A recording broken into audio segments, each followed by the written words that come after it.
Aí pode começar quando você quiser. Aí, gravou. Então, beleza. Acho que sim, tudo tranquilo. Queria só fazer um comentário, né? Acho que a minha mão fica coçando, quero falar, né? Então, gente, boa tarde, né? A gente está se reunindo novamente, né? Para discutir o projeto da Fernanda. E aí eu gostaria de fazer um destaque, né? Nesse projeto, a Fernanda tem 3 orientadores, né, Diogo? Então, somos eu, Diogo Simões e o professor Tiago Lemos, que é professor da Uniswan, lá no Rio de Janeiro. E eu até entrei em contato com ele previamente, mas infelizmente ele tinha uma outra reunião do programa de pós-graduação lá da instituição, então, portanto, ele não pôde estar presente, tá? Então, só para fazer esse esclarecimento, e a professora Silvana avisou também que não poderia estar presente, assim como o Rafael, tá? Então, só para fazer esses destaques aí. Paulo está presente, Sara. Tá, Fernanda, então fica à vontade. Desculpa aí a interrupção. Nada, tranquilo. Então, gente, prazer. Meu nome é Fernanda, para quem não me conhece. Eu sou formada em Educação Física e entrei recentemente, né, no mestrado da FIS, em novembro do ano passado. Então, o Marco já falou a respeito dos orientadores. E aí, o título do projeto é: o controle do equilíbrio postural é afetado pela mão dominante em tarefas de alcance e preensão? Então, primeiramente, vou falar sobre o controle postural. Então, o controle postural, ele pode ser compreendido como o agrupamento de processos pelo qual o sistema nervoso central busca gerenciar estratégias de recrutamento muscular necessários para ajustar a relação entre a base de sustentação e o centro de massa do corpo. E segundo Horak, 2006, os 2 objetivos do controle postural são o equilíbrio e a orientação postural. Então, os estudos referentes ao controle postural, eles são importantes para se investigar a associação com habilidades motoras diversas, que são necessárias para atender às atividades e exigências do nosso dia a dia, e não somente para avaliar, né, a manutenção da postura ereta. E dentre essas habilidades, a gente pode citar as tarefas de alcance e preensão, que estão presentes no nosso dia a dia. Então, pesquisas revelam que os indivíduos pré-selecionam estratégias de ajustes posturais antecipatórios a fim de minimizar os efeitos da mudança de posição de um ou mais segmentos. E os movimentos, eles podem ser realizados com o lado dominante ou não.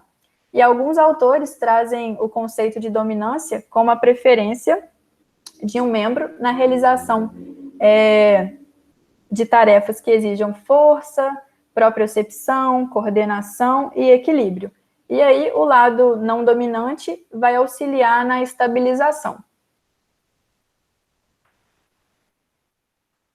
Então, a gente já vai para os objetivos. Não, só um minutinho aqui.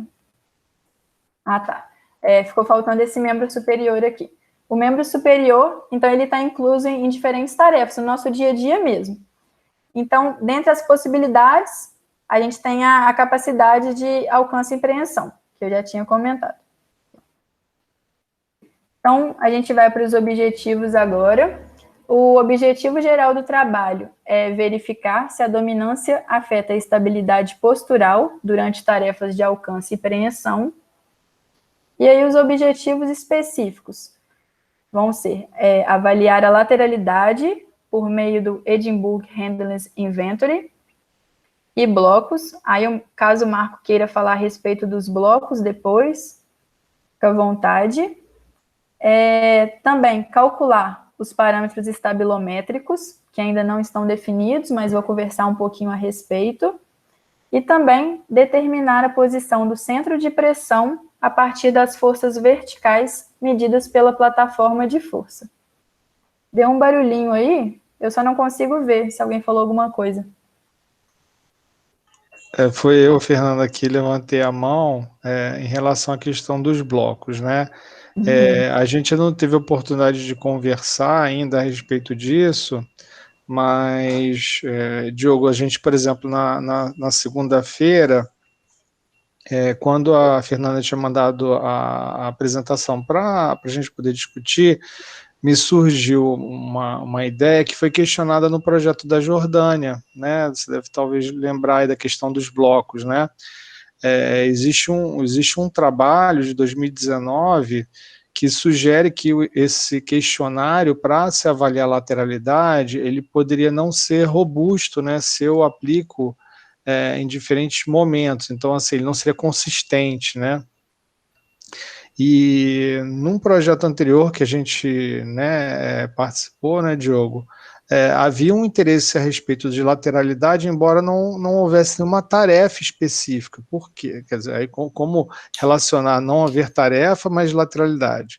A gente fazia medidas de potencial evocado em músculos específicos, né, de ambos os lados, enquanto a pessoa ficava relaxada. Mas, obviamente, a gente tinha interesse se havia uma relação, alguma associação entre o que a gente estava medindo com a dominância, mesmo com o sujeito em repouso. Nesse caso específico da Fernanda, né, como vai envolver tarefas de alcance e preensão, nesse mesmo trabalho, né, Gonzalez, eu não lembro o nome da segunda autora agora, ela sugere que se a gente submete o voluntário a uma tarefa, né, tipo de blocos, né, onde você, enfim, manipulação de objetos, que talvez a partir desse tipo de tarefa fosse talvez mais interessante obter informações efetivamente sobre a dominância, onde a pessoa vai realizar tarefa de alcance, de manipulação de objetos e tudo mais. E aí a gente pensou, né, foi uma sugestão que eu acho que vale a pena a gente até discutir, se compensaria, então, para o caso da Fernanda, que envolve, né, a ideia dos blocos, né, foi uma outra questão também que a gente abordou no projeto da Renata, né, Diogo, também, que o Vitor discutiu bastante com a gente, se talvez caberia ou não realizar essa tarefa, né? Então, assim, a gente tem uma aluna de iniciação científica do curso de medicina aqui da UFJF que trabalhou numa proposta, né, de implementação de como seria feito o cômputo, né, ou a definição dos pontos, né, e aí, enfim, teria uma medida a mais, né, relativa a essa dominância numa tarefa propriamente dita. Então, mais para uma reflexão, né, enfim, eu tinha pensado nisso com a Fernanda, a gente pensou nessa possibilidade. Diogo? Ô, Marco. Pode falar, pode falar. Não, desculpa, pode falar, eu esqueci de levantar a mão aqui. Desculpa. Pode falar. Desculpa ter chegado atrasado, eu estava conversando com o Michael aqui, pessoal, mas eu peguei uma parte que você estava falando, Marco. Quando a gente apresentou isso, o que ele falou que esse questionário é um questionário muito bom de uso, mas em relação à tarefa, é interessante que se aplicasse um questionário mais específico, pela questão do tipo de tarefa, né, que é a aplicação de bloco, envolve várias questões em relação a isso, mas especificar um pouco mais a tarefa em relação ao tipo de questionário. Ele até sugeriu associar esse questionário com um questionário, o inventário de lateralidade, que foi feito pelo Sul por ele, mas o professor, eu me esqueci o nome agora, que realmente ele divide essa lateralidade de acordo, a análise dessa lateralidade de acordo com o tipo de tarefa que você vai executar. Tarefas mais finas, tarefas mais grossas, né, tarefas de equilíbrio. Pelo que eu estou vendo, vocês estão falando se afeta a estabilidade postural, né, nessa estabilidade postural. É isso, Diogo, desculpa, viu? A próxima vez eu levanto a mão. Imagina, Renata, eu acho que a sua contribuição foi preciosa, até mesmo porque você lembrou de coisas que eu não tinha lembrado. Eu acho que uma das coisas que eu tinha pensado era esse questionário que o Vitor tinha colocado para a gente também. Vitor mesmo, né? Às vezes eu erro o nome. E esse questionário pode ser que seja útil. Uma segunda coisa que eu estava pensando aqui, Marquinhos, é que mesmo que nesse primeiro momento a gente não saiba exatamente essa associação, se isso vai ser correto ou não, a gente pode fazer essa coleta e depois a gente pensa nisso com mais calma, até mesmo para a gente poder tentar, dentro de algum tipo de modelo, esclarecer a resposta nessa tarefa. a gente consegue ter uma resposta ou identificação de maior precisão, de maior controle. Se ela traz essa informação para a gente, pode ser alguma coisa útil. A única coisa que a gente tem que tomar muito cuidado é exatamente com o que a Renata falou, com esse contexto dependente da tarefa, né? Então, às vezes a pessoa é muito boa numa tarefa como essa e em outras tarefas ela não é tão boa assim. Então, acho que esse é um ponto que a gente realmente tem que levar em consideração. Renata, fica à vontade. Ele falou também, eu não sei o que foi falado sobre o conceito de dominância em relação à preferência lateralidade, né? Ele diferenciou esse contexto em relação ao que é a dominância de um membro e o que é a preferência lateral. Que você pode ter preferência lateral para várias funções, mas a dominância daquele membro é muito relacionada com o sistema nervoso central, em relação a determinada tarefa, né, Marcos?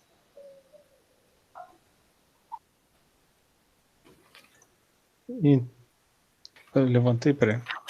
Oi, desculpa. Não, então, foi muito boa a sua pontuação, Renata, porque, né, resgatando aí, né, Diogo, um pouco para quem não, né, de repente não teve a oportunidade de estar na primeira apresentação, né, das reuniões, a Renata contou um pouco do projeto dela, que é sobre preensão e que envolve essa ideia de dominância. Mas na qualificação da Renata, a gente teve a oportunidade de ter um professor da Universidade Estadual de Londrina, que trabalha fundamentalmente com essas questões relacionadas à dominância, né, enfim, a lateralidade, e realmente ele lançou um pouco algumas questões, né, relacionadas à adequação do questionário, né, do inventário a ser utilizado, se ele está de acordo com a tarefa propriamente dita, e essa questão que você falou também, Renata, quer dizer, eu posso ter uma dominância, mas para uma tarefa específica, ter uma preferência distinta, né? Então, de repente, usar a mão direita, né, ou a esquerda, conforme se ela pode ser mais eficiente ou não para o cumprimento dessa tarefa. Então, sem dúvida nenhuma, para a gente, né, Diogo, que a gente que está se debruçando sobre essa questão mais recentemente, alguns pontos não ficam claros, e eu acho que, Renata, essa sua observação foi muito importante, né, da gente pensar com cuidado de que forma a gente vai efetivamente medir isso, né? Eu lembrei da ideia dos blocos em função muito desse artigo, né? Porque aí você tem uma tarefa, porque ao contrário, né? O questionário você vai perguntar, a pessoa vai responder, mas pode ser que, né, de repente ela, como não está realizando a tarefa, ela pode se equivocar, né, na informação que ela forne, que ela está trazendo, né? Enfim, Diogo.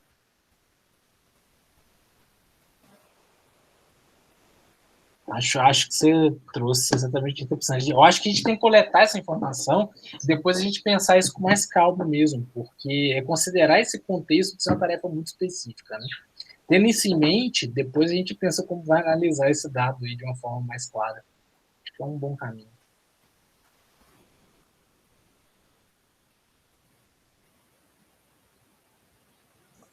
Aí só um detalhe, Fernanda, depois conversa com a Renata direitinho para ver esse inventário que foi desenvolvido pelo professor lá do Sul, o Vitor. Então, obrigada pela contribuição, Renata. Com certeza, né, é interessante para a gente saber essa questão do inventário, apesar de que esse questionário de Edinburgh é o mais usado, né, tem que ter alguma coisa para complementar, com certeza. Então, vou continuar aqui. Então, aqui eu trouxe essas figuras para falar um pouco a respeito dos parâmetros estabilométricos.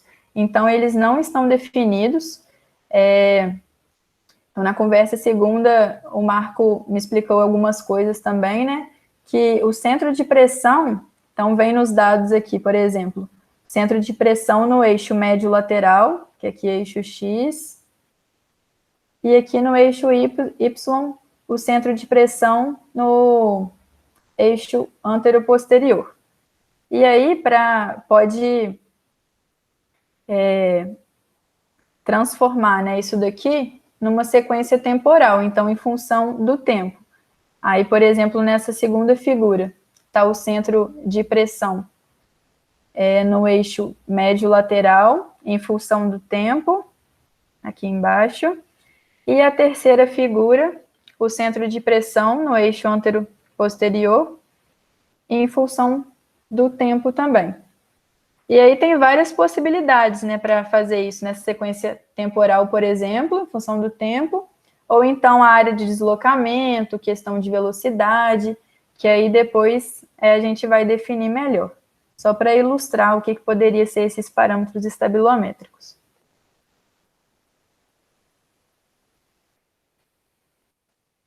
Então, falando a respeito da caracterização da pesquisa, é classificado como um estudo transversal, que não tem segmento, né? As medições vão ser feitas em um único momento, e com relação aos aspectos éticos, a pesquisa somente acontecerá mediante aprovação no Comitê de Ética e Pesquisa, em seres humanos, né, da UFJF.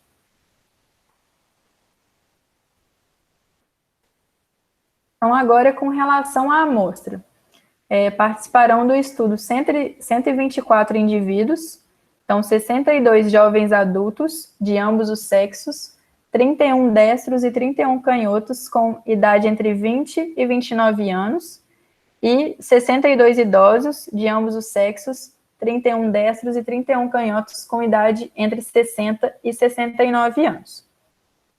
Então, o cálculo amostral foi feito com base nas informações do IBGE de 2010, né, que foi o último, e sobre os critérios de inclusão e exclusão. Então, critérios de inclusão vão ser incluídos na pesquisa indivíduos com idade entre 20 e 29 e 60 e 69 anos que não possuírem déficits neurológicos e musculoesqueléticos diagnosticados, de qualquer raça, cor, etnia, que opte por participar da pesquisa.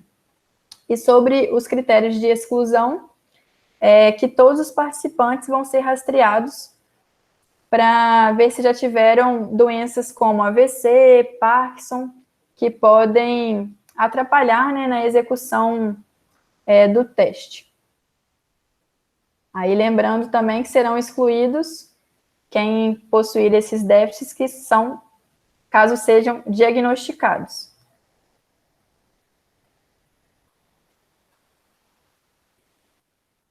Então, agora falando sobre os instrumentos. Então, como a gente já comentou, o Edinburgh Handling Inventory, que é um questionário simples e breve, utilizado para avaliar a lateralidade usando uma escala quantitativa. Então, os participantes irão indicar qual das mãos usam preferencialmente na execução das tarefas descritas nos 10 itens. Aí eu fiz aqui uma tabelinha, na verdade peguei a tabelinha. As atividades são escrever, desenhar, atirar, lançar, usar a tesoura, segurar a escova de dentes, cortar com uma faca, usar uma colher, varrer, aí a mão de cima, a mão superior, segurar num fósforo para acender, riscar, segurar na tampa para abrir uma tampa, para abrir uma caixa. Então, tampa. Então, a pessoa, para responder, vai colocar, por exemplo, o mais na parte aqui da tabela, que preferir, mão esquerda ou mão direita, e mais quando não utiliza de jeito nenhum a outra mão, a não ser que seja forçado. Aí traz também, né, que um mais somente contabiliza 1 ponto, e mais contabiliza 2 pontos. E quando a pessoa coloca o mais nas 2 colunas, aí quer dizer que é indiferente a preferência das mãos. Aí fala também que o score final será calculado por meio da fórmula do quociente de lateralidade.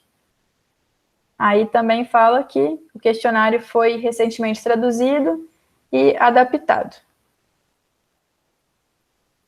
Só uma curiosidade, a gente colocou aí no chat o link que leva para uma versão online desse questionário. Ele tem uma versão curta e uma versão estendida.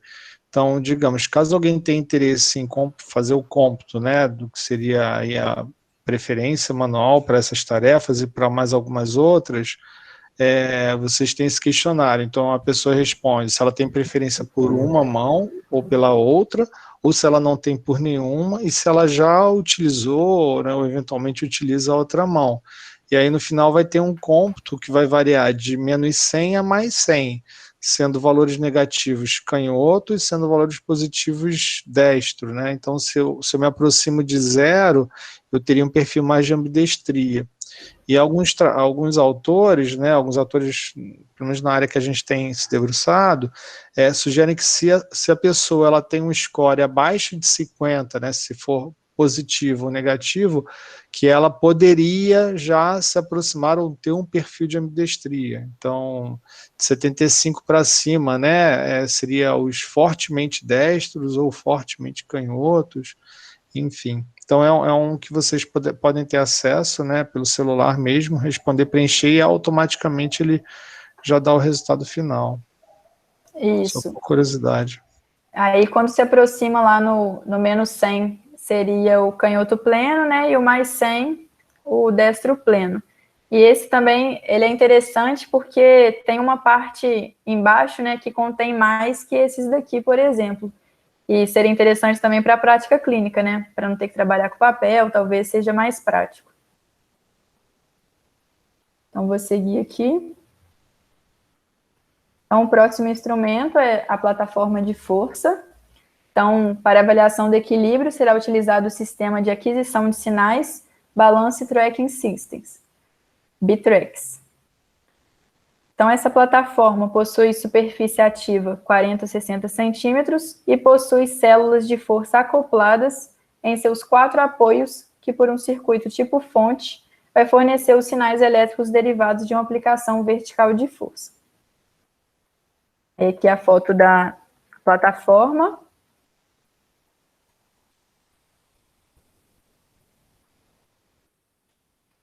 Então, os participantes, né, vão ser comunicados da pesquisa, né, via mídias digitais, e aí depois, quando eles chegarem lá no laboratório da Físio, né, onde vai ser realizada, eles vão fazer esse questionário do Edimburgo, mais esse complementar, né, que a gente vai definir.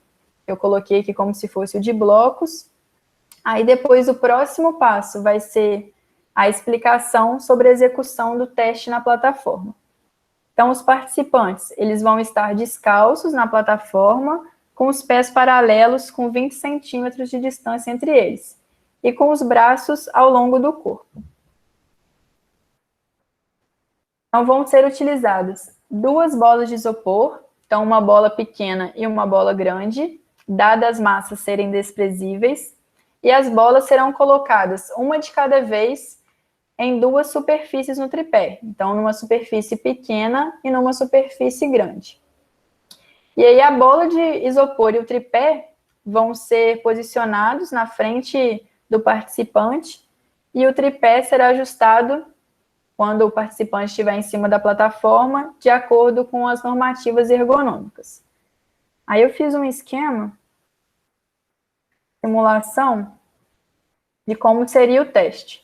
Aí aqui, a bolinha vai movimentar, né, para cima do tripé, seria o deslocamento da bolinha.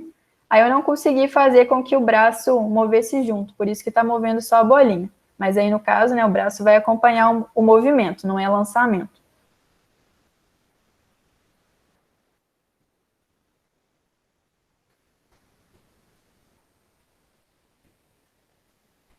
Então, vai ter uma medida na postura ereta quieta por 1 minuto, então como um baseline. Aí depois a experimentadora vai dar um sinal verbal para indicar o início da coleta de dados. E aí depois de 5 segundos, vai ter outro sinal verbal para indicar que o participante deverá começar a mover o braço. Então ele vai mover o braço, vai agarrar a bola de isopor entre o dedo indicador e o polegar, vai levantar a bola, colocar no tripé e mover o braço de volta para a posição inicial. Então, vão ser realizadas 5 tentativas consecutivas para os 2 braços, com cada uma das 2 bolas, pequena e grande, e com cada uma das 2 superfícies, também superfície pequena e grande. e cada tentativa será dividida em 3 fases. Então, é uma fase postural, fase antecipatória, antes do movimento, e uma fase do movimento.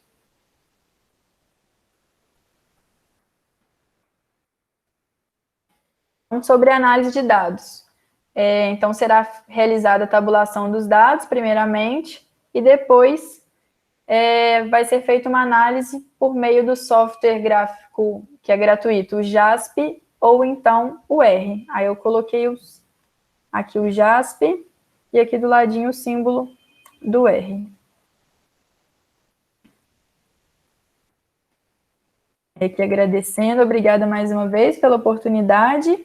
E logo em seguida tem algumas questões também para a gente discutir. Já vou mudar aqui.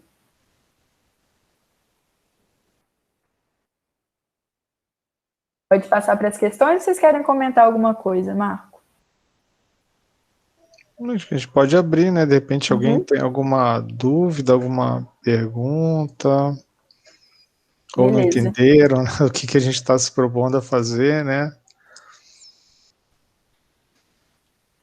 Todo mundo entendeu a ideia? Quer dizer, é ver o quanto que efetivamente, né, eu realizar essa tarefa com aquela que seria a minha mão dominante vai perturbar, né, a minha postura, meu controle. E a gente pensou em trabalhar com 2 bases, uma bem pequenininha e uma bem grande, porque isso, na verdade, vai fazer com que, se eu levar a bola grande a uma base pequena, isso vai exigir de mim um nível de controle que vai ser diferente quando eu levar para uma base grande. Então, assim, o modelo experimental, né, eu acho que o experimento, de uma certa forma, ele é bem simples, né, bem tranquilo de ser implementado, mas a pergunta de base aí, né, e a gente, a princípio, está usando um único tipo de sinal. Embora nessa informação aí que a Fernanda está colocando, eu acho que algo interessante, né? A Sara também está presente aí, né? Meus colegas Henrique, né? O pessoal todo que está aí, que tem um pouco mais de experiência com instrumentação. A ideia do acelerômetro de ter o curso temporal, mas também ter o quanto que eu estou vibrando, talvez em termos do membro superior, não sei se isso teria sentido ou não,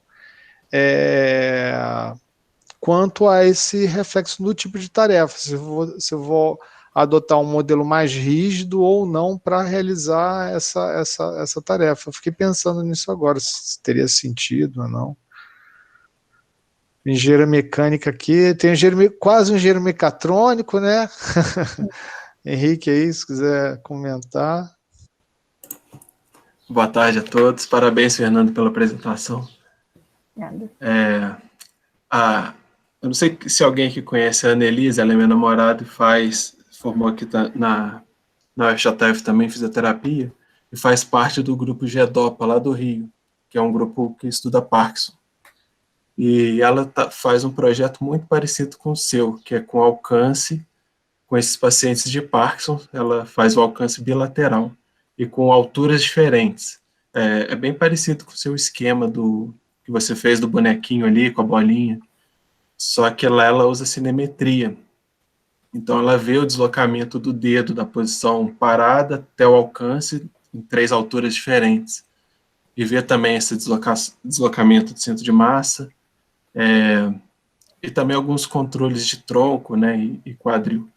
Então, é bastante interessante o dado de acelerômetro. Talvez você consiga ter esse dado do deslocamento do braço mesmo, né, da mão chegando até o alcance. É um dado importante. Então, até depois, se você quiser o contato dela para trocar uma ideia, te passo. Beleza, obrigada. Eu vou querer sim, com certeza. Beleza. Marco, posso falar? Já estou falando, né? Espera que eu vou te compartilhar a tela. Boa tarde a todos. Só um ponto, né? No caso de utilização do acelerômetro no punho, né, vai ser ótimo, com certeza é mais um dado que vocês vão coletar que vai ajudar aí na interpretação, né, completa aí do exercício. Só que a gente corre o risco de pegar não só a vibração, né, o movimento aí da mão, mas a vibração mecânica mesmo da mão, mas também de membro inferior, já que eu posso levar o indivíduo a uma situação de desequilíbrio. Então, depois eu acho que a gente tem que pensar nisso também. Talvez, Marco, a gente possa associar aí o lip motion, que aí a gente consegue, de fato, fazer esse rastreamento da mão e, de repente, fazer a fusão das informações aí captadas pelo lip motion e captadas aí pelo acelerômetro. Aí eu acho que a gente vai ter, né, uma análise mais coerente do que está acontecendo.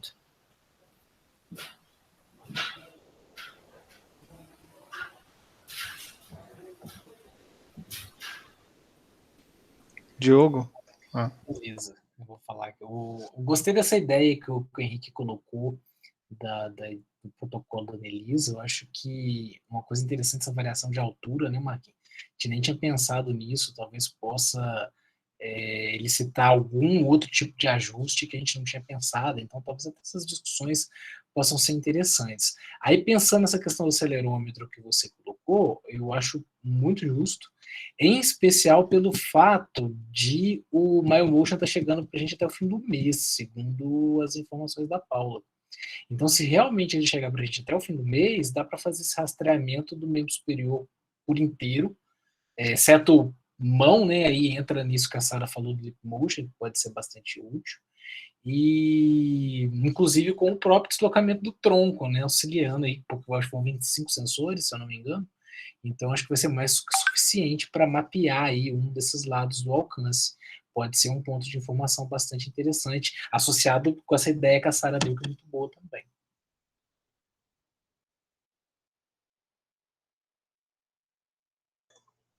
Uma questão que eu acho que também vale a pena debater, porque a gente está, teoricamente, então, a pessoa ela pega a bola, ela leva, coloca na base e depois a bola volta para a mão dela, né?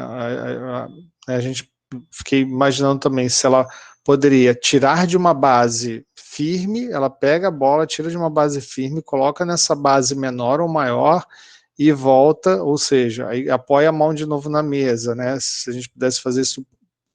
Porque o grande problema que a gente tem, né, na verdade, aí seria a questão de sincronização, né, do acelerômetro com a plataforma. Eu acho também aquela abordagem que o André trouxe, né, em relação à cinemática, aquele programa também eu acho que traz informações bem interessantes, algo que o Thiago tinha levantado, né, o Thiago Lemos, que também é orientador da Fernanda, porque foi o que você falou, Sara, de repente a pessoa está sofrendo um efeito, né, da tarefa, mas a gente não sabe exatamente se você está mobilizando mais quadril, mais tornozelo, quer dizer, em que nível efetivamente você está tendo maior perturbação. E aí, claro, isso seria solucionado pelo sistema que a princípio estaria chegando. Mas do ponto de vista cinemática, né, eu fiquei pensando na proposta que o André trouxe, na forma como a Thaís fez a captura dos dados também, que ela sugeriu, né, como ela fez no mestrado dela com os pacientes de AVC, feitos de cima, né, Thaís, que foi feita a filmagem de cima, então vocês tinham uma perspectiva no plano transverso, correto? Né? Então acho que a gente tem algumas alternativas aí, né? Essa questão que o Henrique sugeriu também, de repente mudar a altura, uma vez que talvez a tarefa seja relativamente simples, né? Eu só fico com dúvida realmente, Fernando, se a gente determina 5 ou dá um tempo, sei lá, 1 minuto, e aí a pessoa vai fazer a tarefa, né? Quer dizer, a gente pode tentar fazer um ajuste de tempo, não sei se também isso o pessoal que trabalha com controle motor usa muito essa expressão, né? Não diria ecológico, mas assim, do ponto de vista, se eu controlo o tempo da tarefa também, eu quebro um pouco o padrão normal, né? A natureza do evento propriamente dita, né? Então, não sei. Thaís, não sei como é que vocês fizeram, se vocês davam um número específico de repetições, você teria alguma sugestão nesse sentido? Olá, boa tarde. Tá dando para me ouvir ou é melhor sem o fone? Então, vou ser um fone. Então, quanto à captação de imagem, que na verdade o nosso foi criticado pelo plano, então acho que seria melhor se fosse um plano sagital. né, na parte lateral, e eu acho interessante se a gente pegasse o punho, as grandes articulações, como até o quadril, para a gente conseguir ver esse deslocamento, e o ombro, né? Acho que isso poderia ser interessante. Esses softwares que capta 2 dimensões, ele consegue ver velocidade, a trajetória, a aceleração. Então, acho que dá para ver bastante dado. E quanto na questão do teste, tem um teste que chama Jepsen-Taylor, que ele é um teste de 7 tarefas, e de tarefas mais finas, né? Tem algumas que é pegar a lata, tem de empilhar a peça, e aí também é abordado muito mais em sujeitos ou com AVC, que ele foi validado para isso, ou para, enfim, para ver a performance em cada dos membros, né? Então, acho que pode ser interessante, não sei, dar uma olhada, que também é cronometrado, então a pessoa não pode treinar nessa tarefa, não é permitido treinar, ela faz e é cronometrado, ou então filmado, e depois você faz a edição do vídeo, que aí você consegue ver a performance dele, né? Eu acho que isso pode ser interessante, esse teste também. Mas quando eu fiz a captação de imagem em si, eu fiz 3 filmagens, né, pensando só na cinemática. Eu fiz 3 filmagens e escolhi, tipo, das 3, a melhor e editei a melhor. Porque eram muitos testes, acabou que a gente foi cortando mais, mas também tem como você fazer a média dos 3 das 3 filmagens, enfim. Mas a gente fez mais de uma, com certeza, para poder não ter mais dados para a gente poder trabalhar, né? Thaís, vocês usaram o Jepsen-Taylor? Vocês usaram qual? Foi o Jepsen-Taylor também que vocês usaram? Não, a gente usou a UF. A UF. Eu acho que é porque a Jepsen ela é mais curtinha e mais fácil de aplicar, apesar de ter um padrão, tem uma madeira que é toda padronizada, pintada, não sei se vocês conhecem um teste específico. Então, assim, tem uma padronização específica que requer assim, um cuidado maior, mas ele é rápido de ser aplicado, entendeu? Um pouco diferente da Wolf. E é mais cronometrado. A Wolf você pode olhar não só a parte do tempo, né, que é a parte mais quantitativa, quanto a qualitativa de como que ele desenvolve toda a tarefa. E aí você tem a pontuação, o score lá de como que ele faz essa tarefa, se tem compensação, enfim. É isso. Espero ter ajudado.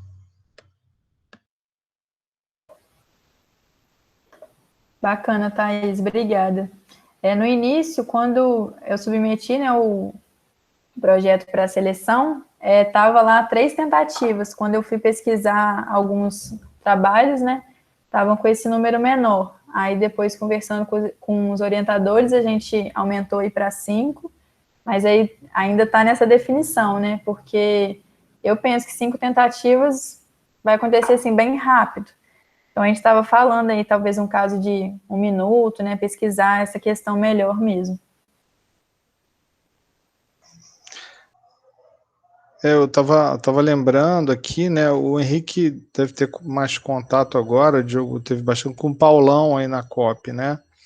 E o Paulão, se não me engano, ele fez um estudo longo a respeito de, digamos, para você ter uma informação a respeito do centro de pressão, que ela seja efetivamente valiosa com relação ao controle, você precisaria submeter o sujeito normalmente a um teste, se eu não me engano, era 1 ou 2 minutos, né, que precisaria ter, pelo menos. Eu posso estar equivocado no tempo aí, não sei se vocês não lembram, né? Mas então eu fico com dúvidas em relação à Fernanda, porque ela, assim, no sentido do número de tarefas, quer dizer, a Thaís levantou uma questão importante, a pessoa não vai ter oportunidade de treinar, né? A ideia é que a gente sorteie. Então a pessoa ela vai realizar, mas quantos eventos a gente precisa, né? Então, sei lá, de repente ela vai fazer essa tarefa de pegar a bolinha, colocar na base, ou uma outra tarefa, caso a gente determine, quantas vezes e o que esse sinal, no caso, em relação à plataforma, essa quantidade de informação, se ela é suficiente para a gente poder tentar traduzir algum fenômeno relacionado, né, à dominância. Então, essa é uma dúvida que eu tenho, né? Não sei, eu fico em relação ao número de eventos, né, o tempo, né, e aí, de repente, de repente, no início, eu estou um pouco mais instável, né, mas aí eu tendo a alcançar um determinado nível de aprendizado, e aí no final, a trajetória do meu centro de pressão, ela talvez se aprimore, digamos assim, né, ou siga um comportamento e isso mascare, não sei, eu tenho dúvidas em relação a essa questão do tempo, né, o número de tarefas aí, não sei, vocês que de repente já tiveram experiência, né, nessa linha também, para mim, pelo menos é algo que confuso ainda.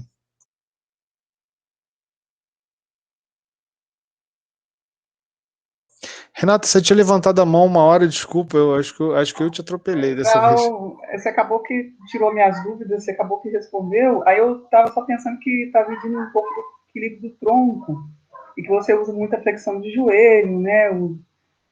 Essa flexo-dorsoflexão, né? E aí o questionário IPGL-AG, se eu não me engano, tem de membros inferiores, que é o inventário do Osaka, lá do sul que eu falei, ele faz especificamente, de repente, associar esses dois questionários, do Oldfield, com esse que ele dividiu mesmo em membros superiores, tarefa fina, tarefa grossa, e tem também a parte que analisa controle de tronco e membros inferiores. Talvez aplicar isso para você ter mais um instrumento de medida em relação à tarefa.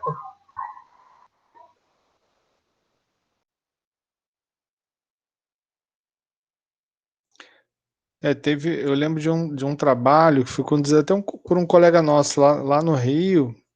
Ele chegou a avaliar a dominância de membros inferiores, né? Mas ele acho que só fez teste, não lembro se ele fez bipodal e unipodal comparando, né? O que seria o membro dominante e o membro não dominante, em termos de membros inferiores. Eu não lembro se ele encontrou algum reflexo, alguma relação. Precisaria investigar isso também, né? Se fosse o caso, né? Mas assim, o que para nós, né, Diogo, assim, que está mais, quer dizer, o fato de o tipo de preensão, né, uma preensão maior, né, uma preensão grossa, uma preensão fina, o quanto que isso vai, né, e aí dependendo do tipo de base, uma coisa é eu pegar uma bola grande e colocar numa base pequenininha, né, o quanto que isso vai me mobilizar em termos de controle, de ajustes posturais. Embora eu simpatize com essa ideia da Thaís também em relação a manobras ou a testes que já estão padronizados, porque a gente pode depois pensar numa aplicação com o paciente propriamente dito, né? Acho que da mesma forma que a gente está fazendo com o André, né, usando a Wolf também, eu acho que é legal, porque se a gente fala-se muito, né, eu tenho visto alguns trabalhos relacionados que dependendo do hemisfério afetado no paciente e do hemisfério dominante, você pode ter um tipo de prognóstico. Então, eu simpatizo com essa ideia, Thaís, também. De repente, você usar esses testes que já estão definidos, né, e embora, né, tenha essa questão, ou seja, ele não pode treinar, né, e são 7, né, tarefas, né, eu não tenho experiência nenhuma com 7 tarefas, né, eu não tenho experiência nenhuma,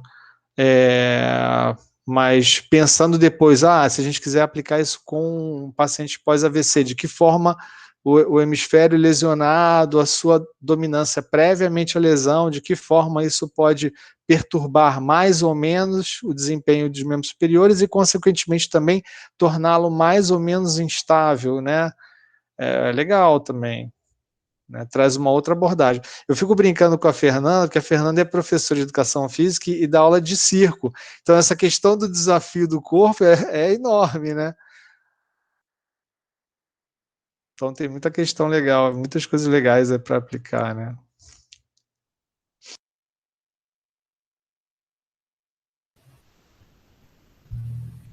Aí uma outra coisa também que a gente está pensando com relação à tarefa, Renata, é fazer uma escala do quanto foi difícil realizar essa tarefa também, que é um outro ponto que a gente está discutindo, né?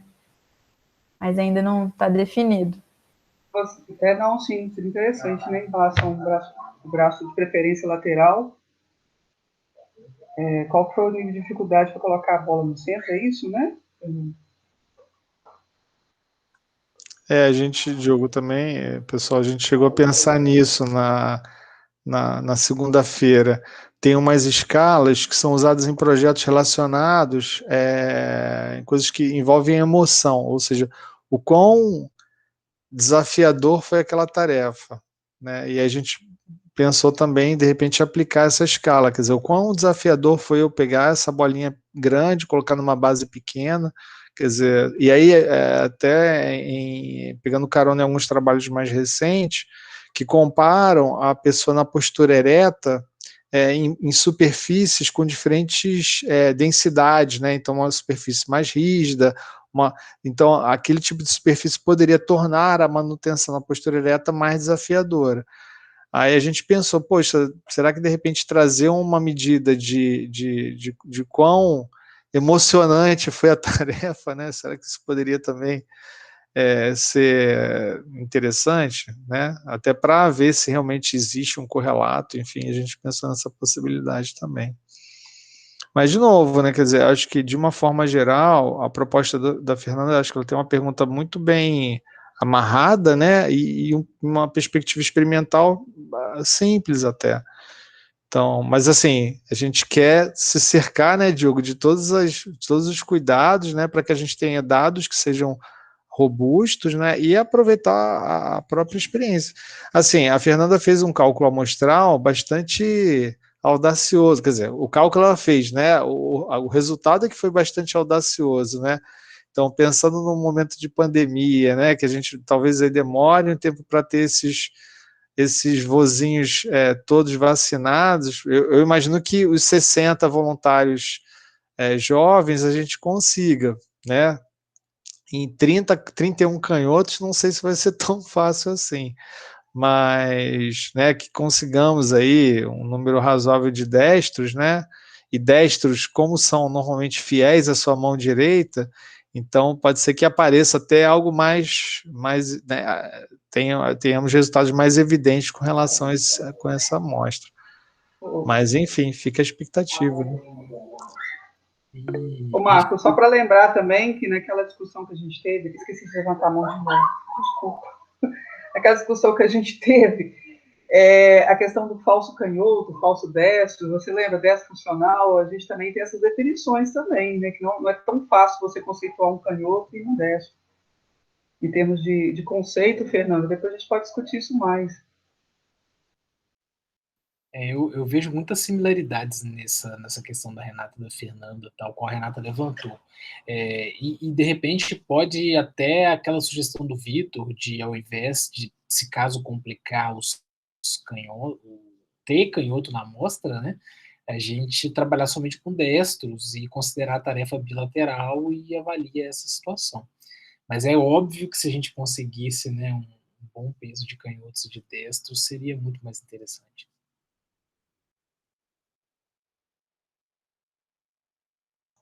Uma outra questão também é que parâmetros, né, da estabilometria. Né, são muitos parâmetros, então uma pena que o Thiago não possa estar presente, né, porque ele tem estudado especificamente esse tema, e aí dentro do sinal estabilométrico você teria parâmetros que são mais ou menos robustos. A gente, né, no caso, eu não tenho experiência com estabilometria, mas a gente pensa logo na área, né, área maior, mais instável, área menor, menos instável.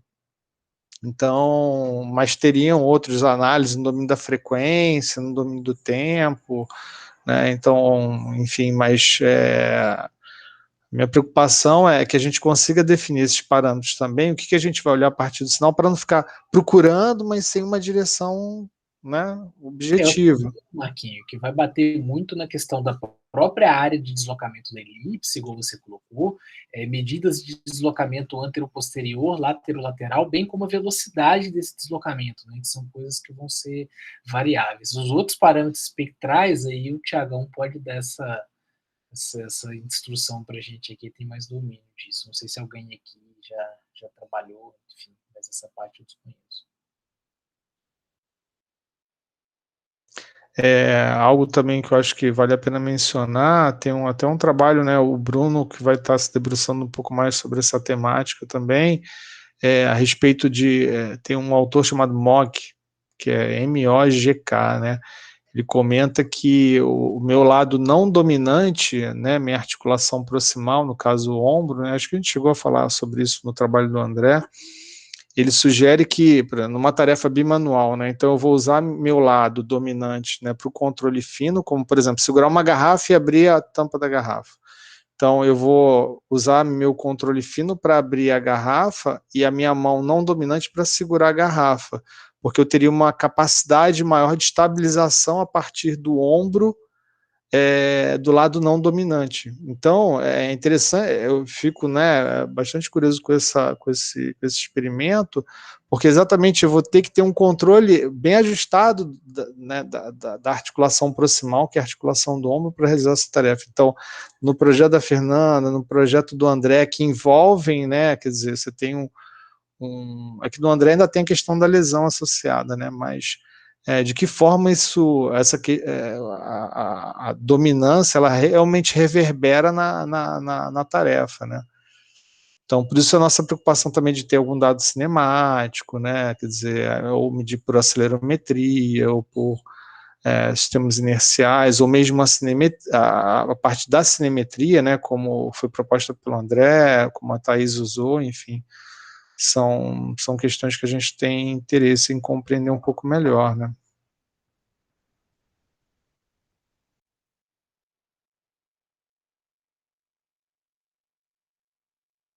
Mas alguém teria algum comentário a fazer, assim, mais alguma contribuição? Eu até compartilhei ontem, né, com os alunos, eu passei para o Diogo, um artigo de revisão. Deixa eu ver se eu consigo o link para vocês acessarem, caso alguém tenha interesse. Foi um artigo que saiu ano passado de um autor que trabalha há bastante tempo com lateralidade. Deixa eu ver se eu estou com o link dele aqui. Ah, tá aqui, achei. Deixa eu passar para vocês. É um artigo de, acho que tem mais de 40 páginas, se não me engano. E é de um grupo da Alemanha que eles fazem saiu na Physiological Reviews, é bem bacana.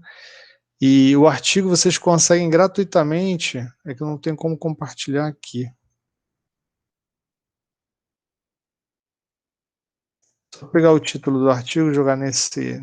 Mas ele fala de várias questões relacionadas à lateralidade,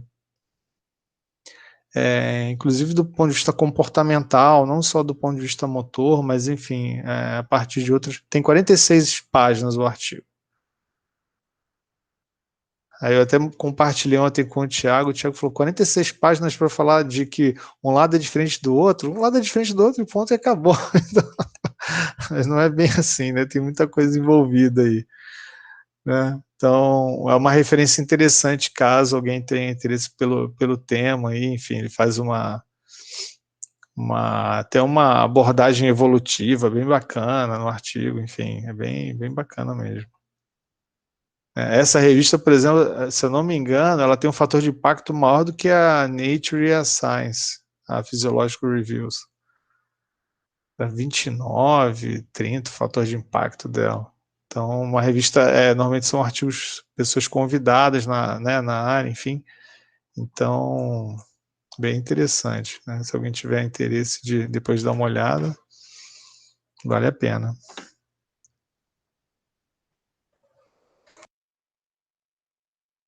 Renata? Obrigada, aprendi a levantar a mão. Ô, Fernando, depois a gente podia trocar umas ideias. Hein? Se a gente aproximar um pouquinho mais aí, que nossos trabalhos são muito parecidos. Vamos, com Vamos bater certeza. um papo depois, a gente combina, pega meu contato. Como é que eu faço para pegar seu contato? Vou pegar seu contato com o Marco. Posso te mandar uma Uhum, mensagem no Zap? E a gente vai com conversando, de repente a gente certeza. combina de estudar algumas coisas juntas. Beleza? Sim, Tá bom. sim. Obrigado, pessoal. É exatamente esse o propósito das nossas reuniões. É uma pena que a gente está afastado pela pandemia e o nosso laboratório acabou ficando abandonado, né, por conta disso. Mas é exatamente acabar com a solidão científica. É isso aí, excelente. Eu também acho assim, acho que vai ser importante, né? E para quem, mesmo que não venha desenvolver um mestrado, um projeto de doutorado, mas que tem interesse nessa temática, né? Por exemplo, eu dei o exemplo, a gente comentou a respeito dos pacientes pós-AVC, que talvez tenham uma relação com prognóstico, né, dependendo do hemisfério. O André na parte de ortopedia, né, investigando a questão das lesões, a Renata também no desempenho, ou seja, tem muitas questões relacionadas à lateralidade, à dominância, e eu acho que o que talvez a gente precise pensar melhor, e por isso que é importante essa discussão, de que forma efetivamente a gente consegue ter um score, uma medida que nos aproxime desse desempenho motor, né, e na prática, como é que a gente pode medir isso? Né? Então, a Renata, né, na parte de dinamometria, tem estudos que sugerem que não há diferença, né, que essa diferença ela pode até vir a acontecer, mas que depende muito da postura que eu adoto. Então, se eu fizer apreensão aqui, se eu fizer apreensão aqui, ok, estou fazendo apreensão com a mesma mão, mas a posição, a orientação do meu segmento no espaço, ela seria determinante também. Então, pensando nisso do ponto de vista clínico, na rotina clínica, né, do fisioterapeuta que, né, no caso aqui o André médico, que vai avaliar o paciente, né, vai fazer um teste de namometria que tem muito usado na prática, né, de que forma quer dizer, eu estou medindo, existe uma recomendação da Sociedade Internacional de Cirurgia de Mão, né, mas essa postura, né, será que ela tem um efeito específico? Então, essa tem uma questão que aquele autor que eu comentei, o Mogg, ele levanta, ele faz comparações em várias posturas, ele percebe que o efeito, né, da minha orientação do segmento no espaço vai influenciar completamente o meu desempenho motor na mão, mesmo que eu não altere a minha postura do punho, ou seja, não altere o comprimento muscular, então a minha capacidade para gerar torque não é alterada, mas o simples fato de eu reorientar meu segmento no espaço, isso vai fazer com que as estratégias de controle sejam distintas, então é importante a gente pensar, podem parecer coisas simples, mas que na verdade tem um resultado prático importante aí, na avaliação clínica, na avaliação do desempenho para esporte de alta performance, e por aí vai, né?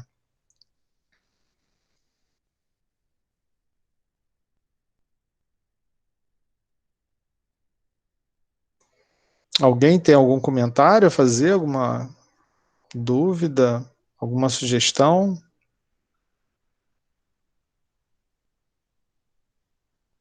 Não. Acho que o projeto da Fernanda, assim, quer dizer, a pergunta acho que está bem posta, a gente pode pensar um pouco melhor, né, Diogo, Fernanda, né, que mais alguém, caso alguém queira dar alguma sugestão, na tarefa propriamente dita, se a gente vai usar bolinha, se a gente vai usar, eu acho que a gente lá não tem, né, Diogo, a gente tem os suportes, os dispositivos que a Thaís comentou do Jebsen Taylor, você sabe? Não que eu saiba, acho que não. Acho que não, né? Porque tem caixa, né, Thaís? Tem tem uma parte associada aí, né? Tem uma Um parte de kit, né? madeira, que você tem os espaços desenhados. Dá um trabalhinho, assim. Que é uma Entendi, menina, a aluna de iniciação que construiu, né? Levando entendi. carpinteiro, tem toda uma haste mesmo que precisa colocar em cima da mesa. Eu estou olhando aqui, eu tenho um artigo que ele fala sobre o padrão do movimento superior independente, né, de lesão. Aí eu posso encaminho para você, não estou conseguindo encaminhar aqui. mas ele chama Taxonomia do Membro Superior, ele é de 2018. Coloca o link para gente aqui no chat. Eu tenho ele baixado, eu não estou conseguindo. Esse endereço que a gente colocou aqui, o gen.lib.rus.ec, vocês conseguem baixar o artigo na íntegra. Tá? Tem livro e tem artigos também. Dá para procurar artigos completos. Mesmo que você não tenha o artigo na íntegra, aí não tem problema, pode compartilhar com a gente aqui o link. Eu tenho, só não estou sabendo compartilhar ele. Aqui eu acho que não tem não, né, Diogo? Aqui não dá para compartilhar. Aqui acho que não dá. Baixado, não realmente o arquivo não. Eu estou devendo, né? Eu falei que eu ia colocar lá no próximo, essas coisas a gente pode postar direto lá, já fica arquivado, já fica bem tranquilo para. Vamos fazer da conta lá, Diogo, lá do Neurobiomecânica. Sim. Fazer. Mas não tem problema, tá? Você pode compartilhar o link aqui, qualquer coisa, né? Porque aí quando a gente recebe a gravação, a gente recebe o vídeo e todo o chat, tudo que foi discutido no chat aqui. Boa, e aí conforme a gente coloca o link, eu já baixo e já coloca lá de uma vez. Nos comentários, né, Diogo? Pode colocar lá nos comentários, perfeito. Pode colocar aqui então, tá? Sem problema nenhum. Tá, eu não pensei nem no comentário do vídeo, não. Eu pensei no question mesmo, porque dependendo do tipo do link, né? Se for um GenLib, alguma coisa assim, mas extraoficial, é melhor não colocar.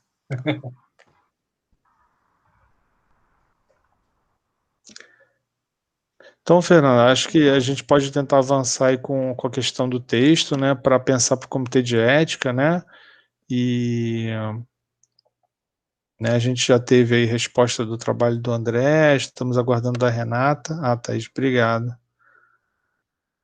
E aí eu acho que a gente pode tentar avançar, quer dizer, começar a rascunhar o texto para, depois da qualificação também, né, poder ter até um destaque importante, quer dizer, os alunos do programa, né, que entraram agora em outubro, a partir dos 6 primeiros meses já podem fazer a qualificação. Então a gente tem essa oportunidade, né, Diogo? A gente tem feito isso. A gente tem feito a qualificação antes da submissão do projeto ao comitê de ética, porque todo e qualquer ajuste que for sugerido pelos membros da banca, a gente já implementa e posteriormente a gente submete, para não ter que submeter, alterar e posteriormente ter que fazer uma correção. Então a gente tem adotado essa estratégia, né? Eu e o Diogo, desde que a gente começou a orientar juntos, né? A gente tem feito isso. Então sempre antecipar, na medida do possível, o projeto, a qualificação e posteriormente submeter o projeto, que aí já vai com todos os ajustes. Então a Renata teve essa oportunidade, né, na banca lá com o Vitor, o André também, enfim, né, e é o que a gente tem adotado então como né, tem feito isso um hábito, né, nas nossas orientações. Beleza, vamos fazer isso sim. Eu também vou dar uma olhada a respeito das normativas, né, que tem que ver a questão do tripé, como que vai ser ajustado também, que é uma coisa que está faltando definir, né, e avançar com o texto mesmo. Perfeito. Mais algum comentário? Sara? Alguém? Rayane? Camila? Thaís? Paulo? Jéssica? Alguém tem alguma sugestão, algum comentário? Não? Tranquilo? Semana que vem, então, teremos a Jéssica. Renata quer levantar a mão? Renata levantou a mão aqui. Desculpa. Não, na verdade, eu errei, mas já que eu já aproveitou que deu o microfone, vocês conseguiram vacinar, Marco? Diogo? Por quê? Vocês podem vacinar levando uma declaração da AGEP, viu? Você viu que lançou agora? para vocês irem na clínica do idoso. Só você pegar uma declaração da JEP, da Gerência de Ensino e Pesquisa. Eu já tô com cara de idoso mesmo, minha barba tá branca. Ô, Marco, vai vacinar na clínica do idoso, rapaz? Com essa barba branca. Não tira a barba, não, hein, Marco? Não, vai ser a vacinação, eu esqueci o nome do local, mas assim, é só levar a declaração da JEP. Vocês são professores, tem projeto lá dentro, entende? Só pegar uma declaração, vocês conseguem fazer a vacinação. A brincadeira é ontem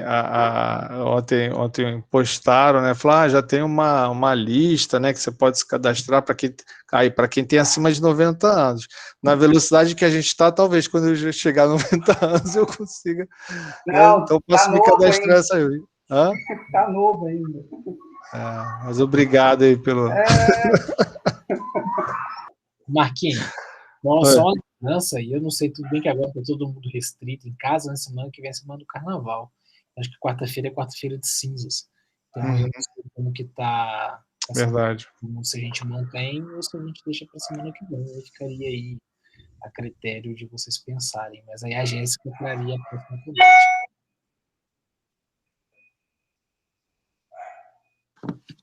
Jéssica, se quiser. Jéssica conseguiu entrar? Oi, tô aqui. Eu consegui entrar, eu tô pelo celular, por isso que eu não tô conseguindo ver direito. Mas eu tava conversando com o Diogo hoje que a gente tá mais por conta de decidir mesmo se vai ter ou não vai ter a reunião pra gente organizar uma apresentação, mas eu sou responsável pelo próximo tema, sendo na semana que vem ou na outra. Aí fica por conta de vocês aí. Se o pessoal vai poder participar, né? Eu não sei se alguém vai viajar, como é que vai estar. Fala só rapidamente, né, do seu projeto, só para quem está presente, né, saber qual vai ser a temática. Então, a nossa ideia, né, é pegar os dados de eletromiografia de curva de força que a Luane coletou, que são de exercícios de rotação externa do ombro. São 6 exercícios, na verdade são 12, porque são 6 com a escápula em posição neutra e 6 com a escápula em retração. E a gente fazer uma modelagem, né, desses participantes, são 30 participantes no total, para a gente avaliar pelo OpenSim a força de compressão articular e a sobrecarga dos tendões, né, nesses tipos de exercício, ver quais tem mais sobrecarga, menos sobrecarga, tentar fazer essa avaliação pelo OpenSim que dá para fazer essa análise, né? É mais ou menos isso. Então, aí a ideia seria até, Marquinhos, conforme for, a gente ver essa apresentação da Jéssica, da ideia dela. A Jéssica conseguiu um artigo que tem um trabalho relativamente parecido, eu ainda vou dar uma lida nele a respeito, então isso pode ser até uma discussão posterior aí. E ela já está tentando converter os dados da Luane, mas a gente teve um problema com o computador lá, que o software ele está saindo, né, está bugando toda hora. Então a gente vai ter que entrar em contato com o suporte da MG para poder organizar isso, enfim. E eu, de antemão, já até pedi para ela também, para a gente tentar escrever alguma coisa, algum levantamento, algum tipo de revisão que avalie o uso desses modelos biomecânicos de membro superior nos estudos, né, de força, enfim, nos estudos biomecânicos, né? Então, que eu acho que talvez é uma coisa que vai facilitar da gente entender, resumir quais são esses modelos, quando eles foram usados, com que perspectiva, tentar trazer isso um pouco mais para o nosso foco não tão matemático assim, né? Eu acho que tem um público que pode ser beneficiado com isso. Então, mas isso é um passo para depois. Primeiro a gente vai discutir essa ideia dela, que aí assim que a gente conseguir, a gente já toca para o comitê de ética, né? Para o comitê de ética, para a qualificação. E aí a gente pensar na ideia do comitê de ética. Nisso daí, obviamente, a gente está contando com o apoio da Sara e os alunos dela, bem como do Henrique. O Henrique é nosso grande companheiro, agora fiel das reuniões, sabe que terá muito trabalho, e se bobear, a gente já tem aí um membro para a banca da Jéssica de qualificação. Assim, pode contar comigo, sim. Por exemplo, porque você já está defendendo doutorado já, Henrique? Porque tem que ser doutor, né, o Marquinhos? Ou não, pode ser mestre. Tem que ser doutor, né? Então, Henrique, acelera esse negócio aí, Henrique. Tá. E eu defendo só em setembro. Se Então, tudo deu certo. Então, de repente, fica para a banca final. Se a gente não conseguir te colocar na qualificação. Mas, sem sombra de dúvida, eu acho que você vai poder apoiar a gente bastante nisso daí. Beleza. Eu ia dar uma sugestão. A Jéssica vai trazer uma temática que eu acho que é muito interessante e até comentar, né? De repente, André, se você tiver oportunidade de convidar até os seus, né, os profissionais que trabalham contigo, porque como vai discutir diferentes, né, posturas, né? De repente, o que hoje na prática se estabelece como mais ou menos eficiente, né, em termos de exercício. A gente convidar a Luane também, né, embora eu tenha já convidado a Luane, né, que foi a mestranda que gentilmente cedeu os dados, né, da dissertação dela para a Jéssica poder trabalhar nessa modelagem. Eu acho que pode ser interessante. Eu não sei como é que está a rotina também na clínica, né? O André trabalha uma clínica no ombro, então o Felipe também, exatamente, né? O Felipe que é orientador, né, junto com o Diogo do projeto da Jéssica, e eu acredito que né, esses profissionais que estão na prática, não sei, né, os demais que estão aqui, porque eu acredito que o trabalho da Jéssica ele pode contribuir muito, né, nessa compreensão de que, né, o André que opera ombro, né, então qual postura pode ser mais adequada para um determinado paciente com um determinado perfil, então isso pode ser muito legal. Então, para quem tem experiência prática também, né, a gente, não sei, né, Bruno, Fernando, os educadores físicos aqui, acho que até vocês orientam a realização desse tipo de exercício, né, mas mais como uma forma de... É que o Bruno está fazendo fisioterapia, né, Bruno? Está fazendo fisioterapia, mas não sei se são exercícios muito frequentes, né, na prática de vocês, ou não, assim... Sim, geralmente, assim, mesmo que a pessoa não tenha nenhum tipo de lesão, né, é um dos exercícios que a gente utiliza até como forma de aquecimento da articulação ali glenomeral, né, para fazer exercícios, principalmente exercícios de supino, que são exercícios que geralmente as pessoas sentem um pouquinho de incômodo. Então, é bem utilizado na nossa prática. Não, legal. Então, assim, só como uma sugestão. Então, acho que a gente pode, né, até para que talvez dê tempo, né, para que a Jéssica consiga se organizar direitinho, tá, com uma apresentação. E aí, Jéssica, né, Diogo, se vocês puderem também, acho que mostrar, né, abrir o OpenSea, compartilhar, mostrar alguma coisa simples, né, eu digo, só para que quem não conhece, né, também ter alguma ideia, ou o Henrique mesmo, né, provavelmente já tem... Eu ia até pedir para o Henrique, se já tiver alguma coisa de aplicação, já nada demais não, Henrique, mas se tiver um modelo qualquer que você tenha rodado, que aí vai fazer mais sentido do que a gente ficar abrindo o software e só mostrando o software, né? Já mostra um pouco dessa aplicação, se você tiver alguma coisa que possa mostrar para a gente. Beleza, eu tenho sim. Nada de absurdo, não, só para ilustrar mesmo. Beleza, eu mostro sim. Já tem uns gráficos também que dá para ter noção, junto com o movimento. Não, maravilha, maravilha. Vai ser lindo. Então a gente deixa quarta-feira mesmo, então, correto? Acho que todo mundo, alguém vai viajar aqui no feriado, não? Vai. Acho que não, né? Acho que vai ficar todo mundo... Então a gente pode deixar, acho que para quarta-feira mesmo, né? Tudo bem, Jéssica? Tudo bem, Marco. Perfeito, então. Tá ótimo. Acho que podemos encerrar então, né, pessoal? Acho que, né, obrigado, Fernanda, aí pela apresentação. Né, a gente tem conseguido respeitar o tempo aí, então isso não torna os encontros cansativos, né? E a gente está fazendo esse processo de agendamento, né, das apresentações. Então, muito provavelmente depois da Jéssica, será você, Bruno Pasqualini, tá? E aí depois, nessa semana aí, né, nesse interstício aí entre o trabalho da Jéssica, o seu trabalho, Bruno, a gente organizar aí, né, os que estão vindo inicialmente, se aproximando, no caso do Henrique, Rafael, né, enfim, né, Paulo publicou um artigo recentemente na Research in Biomedical Engineering também, né, falar um pouco do seu projeto de mestrado, né, as meninas, né, a Rayane também, enfim, Andressa, Gustavo, enfim, todo mundo, né, Thaís também fez um trabalho muito interessante no mestrado com os pacientes pós-AVC, e de novo, lembrando que a ideia é que a gente mescle também essas apresentações com discussões de técnicas, né, pontuais, né, Diogo? A ideia é trazer um pouco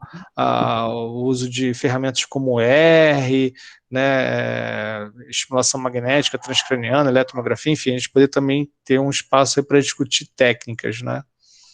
Eu acho que isso fica muito ao gosto de vocês, né, pessoal? Acho que a ideia do grupo aqui, que eu e o Marquinhos, desde o início, a gente sempre pensou, é que tem que ser uma coisa voltada para vocês que estão aqui com a gente. Então, à medida em que essas demandas forem aparecendo, né, Marquinhos, eles vão pontuando e a gente vai ensaiando. É bom que já tem um tempinho, tem aí a Jéssica e o Bruno, tem 2 semanas, para vocês já irem pensando em coisas para frente, né? E aí a gente vai estruturando isso com antecedência. O pessoal lá do IEF, se quiser trazer alguma coisa lá do grupo que vocês já têm, que tem tantas parcerias com a gente aqui, eu acho que é sempre bem-vindo também. Joia, Diogo. Eu já estou convocando aqui, Jéssica, o Bruno e o André para a semana que vem, tá? Beleza, Sara. Excelente, Sara, excelente. E aí depois eu tava vendo com a Jéssica, assim que a gente tiver os dados já extraídos, né, igual eu falei que a gente teve um pequeno problema para conseguir extrair com o software, a gente combina direitinho com vocês, da gente conversar mais redondinho aí para poder botar esse negócio para funcionar. Colocar o Henrique na roda aí também. Beleza? Maravilha, joia. O Rafael também, ele começou a fazer a conversão, a gente só que a gente identificou um erro, e aí ele vai ter uma reunião sexta-feira com um colega nosso lá de Ribeirão Preto, lá da USP de Ribeirão, que foi quem localizou o programa, porque a gente usa uma versão mais antiga do mesmo sistema, né, que a Jéssica está usando. Só que a gente tem que usar uma outra interface, então ele conseguiu uma outra interface que permite a conversão dos arquivos. A vantagem é que não precisa estar conectado ao eletromiógrafo, então isso, por um lado, é uma vantagem, mas tem um ajuste de parâmetros lá que a gente não soube organizar, então ele vai ter essa reunião, a partir da semana que vem a gente já vai ter também alguns dados já convertidos também, tá, Sara? Então, começar a ter esse banco de dados aí para a gente poder dar outros passos, né?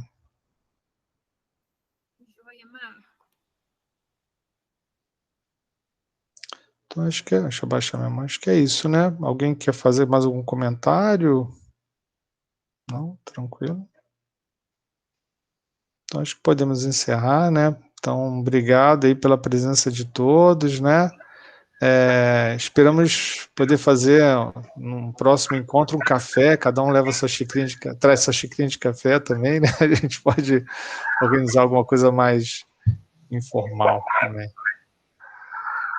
Mas obrigado pela presença de todos, é uma ótima tarde e até próxima quarta-feira. Fernanda levantou a mão. Pode falar, Fernanda. Abraço. Para agradecer a atenção também de todos e as considerações. Obrigada mesmo. Legal, Fernanda. Tchauzinho, gente. Boa grande semana. Abraço a todos. Boa semana para todos. Abraço a todos. Tchau. Um grande abraço. Obrigado, Rafael. Boa obrigado tarde. Thaís, Obrigada, obrigado, gente. Boa André. tarde. Obrigado a todos. Tchau, tchau.